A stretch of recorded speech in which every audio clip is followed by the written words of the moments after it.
السلام عليكم ومرحبا بكم معايا في عالم احسان للطبخ والحلويات. نتمنى تكونوا بخير وعلى خير ولقاكم هذا الفيديو في احسن حال ان شاء الله يا ربي. اليوم جيتكم وجبه عشاء او غداء رائعه ولذيذه بزاف، هي لازانيا بالكريب. كتجي ما شاء الله كتجي لذيذه بزاف وسهله. ندوزو المقادير وطريقه التحضير. عندي هنايا المكونات بساط الكريب. غنوجدو الكريب هو الاولي. عندي نص لتر الحليب وجوج الكيسان د الطحين بطبيعه الحال مغربلين. عندي نص كاس الزبده مذوبه، معلقه كبيره السكر.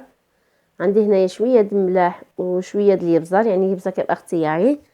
وعندي 3 د الحبات البيضات. يعني انا غنطحن كلشي في هذا الخباط. غنضيف نص لتر د الحليب كامل. صراحه كيجي هذا الكريب مالح، كيجي غزال وكيجي ما شاء الله. عندي 3 د البيضات وغنضيف ديك نص كاس الزبده مذوبه.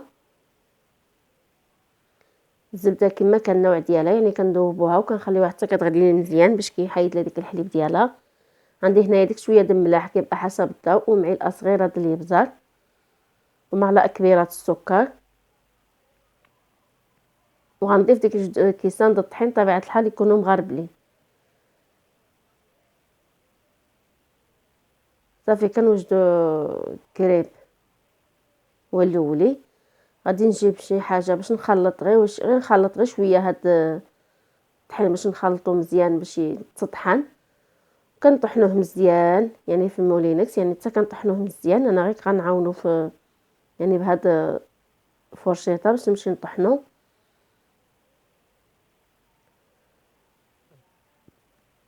صافي دابا غادي نخلط مزيان. ها هو من بعد ما طحنته يعني كيرجع حتى كيتطحن مزيان، كيعمل بحال ديك الفقاعات د الخليط.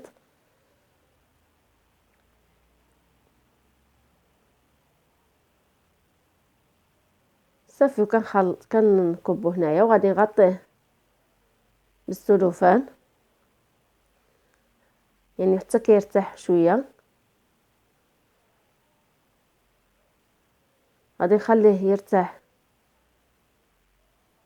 شويه وغادي نمشي نوجد الحشوه.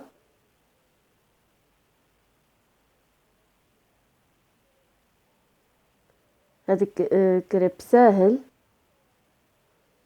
يعني بدا غير كيوجد. صافي غادي نخليه دابا وغادي نرجعو للحشوه ان شاء الله. عندي هنايا جوج بصلات يعني مشلضين. الا كانت بصله كبيره كنعملو غير وحده، انا عملت جوج متوسطين. صافي غادي نشحرو مزيان وغنضيف شويه د الزيت حتى غيتشحر مزيان، يعني يصهد شويه باش نضيف له القفته. ها هو من بعد ما تشحر عندي هنايا 250 غرام د القفته، يعني 4 د القفته.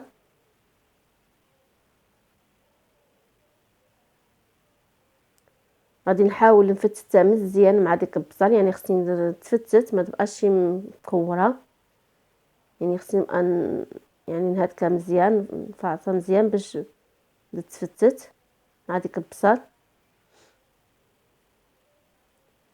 كتجي رائعه هاد الاكله، يعني لازانيا كتجي غزاله ما شاء الله. هاهي من بعد ما فتتها صافي. دابا غندي نضيف التوابل. عندي هنا شويه الفلفل احمر، عندي الاصفر الحبوب، عندي الملح والابزار والكركم يعني الخرقوم بلدي.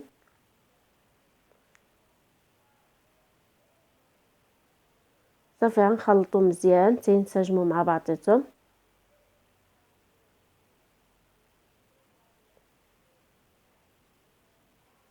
كميه الحشوه كتبقى على حسب شحال بغيتو. وعندي هنايا طويصه د مطيشه، يمكن نعملو جوج الحبات المطيشه نحكوهم، هي جوج الحبات يعني متوسطين. صافي غنخلط مزيان تينسجموا مع بعضياتهم.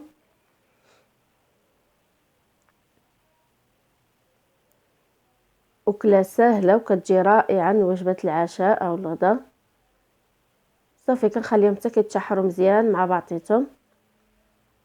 غنضيف شويه الصوجه، يعني الصوجه كتبقى اختياريه ماشي ضروري.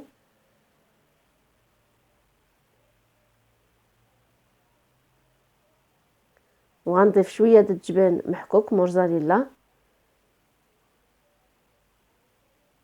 غير شويه باش كيزيد يعني كتلذذ ديك الحشوه. صافي دابا غنطفي عليها وغنخليها تبرد وغنرجعو نطيبو الكريب ديالنا. ها هو الكريب من بعد ما ارتاح، يعني هو ماشي ضروري انه يرتاح، يمكن نعدلوه هو الاولي وعاد نرجعو طيبو الحشوه، يعني ساهل. كندهن المقله ديالي بشويه الزيت. هاد المقطع ما عرفتش كيفاش ما تصورش، يعني كندهنو شويه المقله غير يعني غير كنمسحوها، المقله تكون طارين ما كتلصقش. كنغرفم غير فهاد ديك الكريب سائل، ومن بعد كنكبو كنبقى نوزعو في وسط المقله بهاد الطريقه. يعني كنمسح غير شويه ماشي كنفزك المقله، يعني غير كنمسحها صافي. يصدم غير فهاد ديك العجينه كنبقى نوزعو بهاد الطريقه، يعني خصو يجي رقيق ما يجيش يغلط. صافي كنبقى نوزع بهاد الطريقه ونطيبو حتى كنشوفو بدا كيتحمر مع الجوانب كنقلبها، يعني غير كتعطينا شويه التحمير مع الجوانب كنقلبها. طريقه سهله، كريب ساهل، يعني دا غير كيطيب دا غير كيوجد.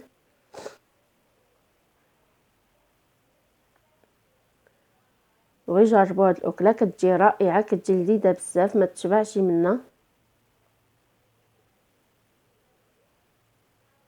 صافي غادي نستمر بهذه الطريقه، كنقلب الا جبرت باقي ما تحمرتش كنعاود نرجعها تتحمر.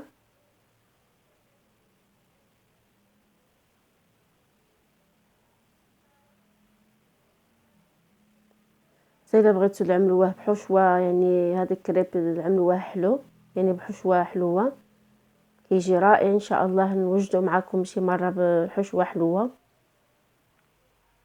صافي وكنعاود غير كنمسح، يعني ما كنفزكش شويه د القطون مع القيطه د الزيت. صافي وكنستمر بهذه الطريقه حتى كنطيب الكريب ديالي كامل. غنزيد معكم واحده. طريقه د الطياب د الكريب سهله.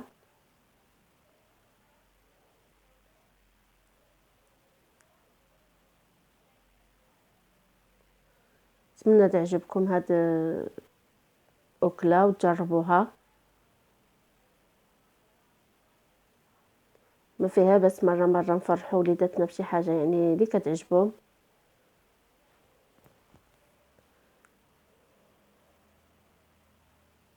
صافي وغنستمر كيجي ما شاء الله هذا الكريب كيجي غزال.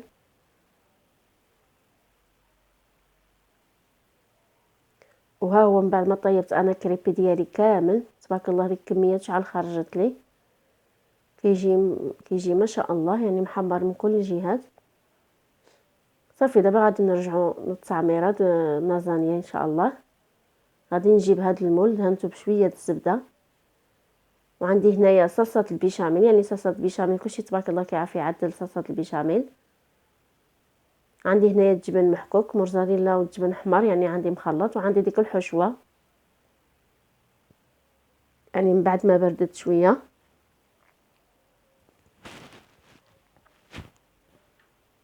صافي دابا غادي نعمل الطبقه الاوليه، يعني غادي نحاول الا كان عندكم المول دائري ماشي ضروري هذا المول هذا، يعني انا بغيت نعملها في هذا المول هذا. قطعت هذه في النص حيت المول كبير يعني ما جانيش شي وحده كامله. صافي غادي نرش بشويه د صلصه البيشاميل. صلصه البيشاميل سهله، وكنعمل شويه ديك الحشوه، يعني رشيتها بشويه صلصه البيشاميل وكنعمل شويه د الحشوه من فوق ديك الكريب. وغنروش شويه ديك الجبن موزاريلا، كما قلت لكم انا عندي مخلط جبن موزاريلا والجبن احمر. عاود غنضيف واحد المعلقه هيدا غير شويه ماشي بزاف، وعاود نعاود نغطي. ولكن صدقوني كتجي ما شاء الله هاد الاكله كتجي رائعه وكتجي لذيذه بزاف. وغنستمر بهذه الطريقه. يمكن كما قلت لكم الا كان المول يعني مدور كتجي ديك الدواره كتجي نيشان مع المول. انا بغيت نعمل في هذا المول هذا صافي. عاود نفس الطريقه يعني بهذه الطريقه حتى كنكمل الكريب اللي عندي كامل. بالنسبه يعني صلصه البيشاميل يعني عملت انا يطرد الحليب. انا نعطيكم غير القياس نص يطرو. يعني كنعملو 2 معالق الزبده 2 معالق الطحين وكنخلطوهم مزيان حتى كيطيب ديك الطحين شويه وكينسجم مع ديك الزبده. من بعد كنبقاو نضيفو نص يطرو د الحليب شويه بشويه حتى كنشوفوا الخليط ديالنا بدا كيتقال معنا. من بعد كنعملو شويه د الجوزه محكوكه في سيوته اليرزاع والملح كيبقى دائما حسب الذوق. صافي وها صلصه البيشاميل ديالنا واجده. انا عملت يطرو د الحليب يعني ضوبلت القياس. صافي دابا عاود غنضيف شويه د الجبن. طريقه سهله ولكن كتجي ما شاء الله كتجي غزاله وما كديش صراحه الوقت يعني دغيا كتوجد. صافي غنستمر بهذه الطريقه. غنزيد طبقه اخرى. كنبقى دائما نعاكس ديك يعني ديك النص كنعملو مره من هذا الاتجاه ومره من اتجاه اخر. صافي وغادي نعمل عاود شويه د صلصه البيشاميل.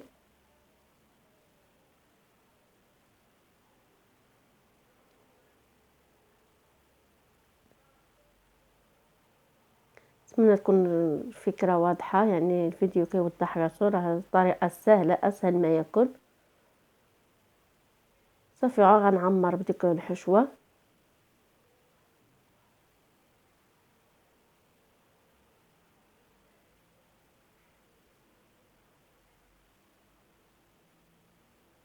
ان شاء الله نوجد معكم ان شاء الله مره اخرى في كريب مالح يعني بالكريم باتيسري.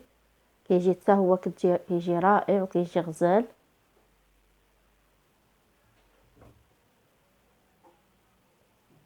صافي وغادي نغطي نستمر بهذه الطريقه.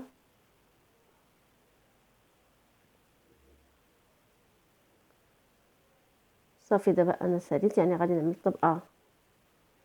غنزيد عاود شويه د الجبن. جبن يعني وحده يعني واحد باكيه صغيره يعني حكيتها وزدت معها واحد الطرف اخر صغير يعني د الجبن المحكوك جبن حمار كيسو.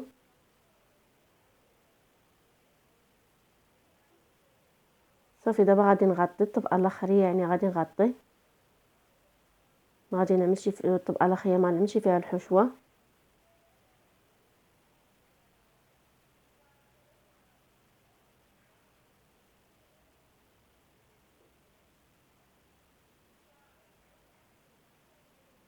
صافي غادي نغطي مزيان ديك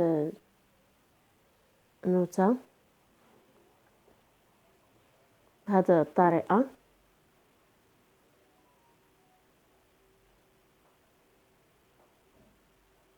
صافي دابا غادي نرش ديك الموزاريلا اللي بقات لي وديك البيشاميل غنكبها كامله يعني من فوق. من بعد صافي هذه هي الطبقه الاخريه. غنعمل ديك البيشاميل.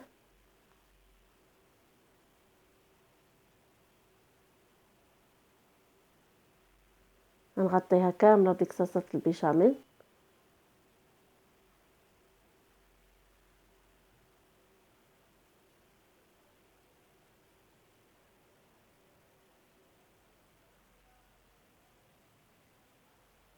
صافي وغادي نرش لها ديك الجبن اللي بقالي وغندخلها للفران. دابا ديك الكميه د الجبن اللي بقات لي غادي نزيد نرشها من فوق.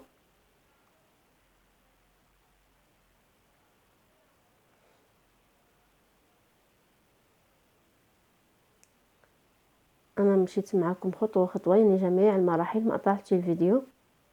صافي وكندخلوها للفران يعني حتى كيتحمر الوجه ديالها. كنعملها من تحت يعني طيب شويه ومن بعد كنحمرها من فوق. وهذا هو الشكل النهائي ديالها من بعد ما طابت وتحمرت جات ما شاء الله. انا غنقطعها معكم باش تشوفوها كيفاش كتجي من الداخل. كتجي ما شاء الله كتجي بديك الطبقات. نتمنى تعجبكم وتجربوها، وما تنسونيش تدعموني باللايك واشتراك وتفعلوا الجرس باش يوصلكم الجديد ان شاء الله.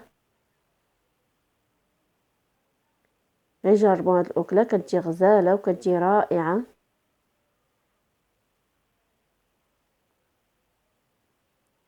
يعني المكونات ديالها بساطين، يعني المكونات كيكونوا في كل بيت، يعني الحليب يعني كاين، يعني حتى حاجه ما صعيبه.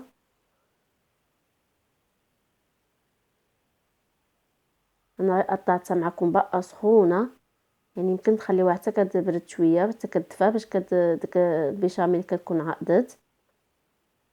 كتجيب ديك الطبقات كتجي غزاله.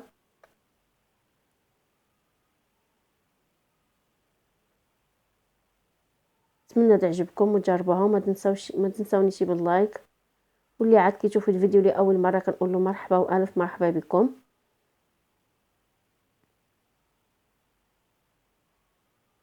والى فيديو قادم باذن الله.